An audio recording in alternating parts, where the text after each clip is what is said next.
नमस्कार मंडळी, मी निवेल काम करतोय फार्मामध्ये. आज मस्तपैकी सकाळी आवरलं. आज फर्स्ट शिफ्ट आहे आणि उद्या विकॉप असणार आहे. त्यामुळे जरा उठलो, आवरलं आणि रॅपिडो बुक केलेली. भावानं आणून सोडला इथे स्टॉपला. येऊन इथं उभारलेलो तेवढ्यात बस पण आली. बसमध्ये बसलो आणि आता चाललोय कंपनीकडे. ट्रॅफिक दिन काय एवढं जास्त नाही आहे, त्यामुळे लगेच येऊन पोचलो इथं आणि आता जाऊन कामं बघायची.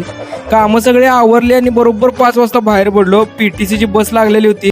गारगेट एसी पण चालू केलेला. वातावरण एकदम कूल केलेलं आहे. या वातावरणात जाता जाता सनसेट बघितला. कालचं वातावरण आठवलं, म्हणलं काल एकदम असं धुरकट वातावरण झालेलं आहे आणि आज कडक ऊन. इकडं असंच सारखं होत असते. इथं पकवानला उतरलो आणि कडक मध्ये एक चहा घेतला इथं नागेश्वरी टी स्टॉल जवळ आणि बड्या बड्या ढांगा टाकत आलो. आमच्या कॉलनीत पोचलो. जाऊन आता जरा आवरायचं मस्तपैकी. आलो इथं जरा टाइमपास केला, फ्रेश झालो आणि जेवायला ये असं मस्तपैकी छोले पुरी आणि खीर होती. जेवलो मस्तपैकी ना, तर झोपणार. भेटू आपण नेक्स्ट ब्लॉग मध्ये.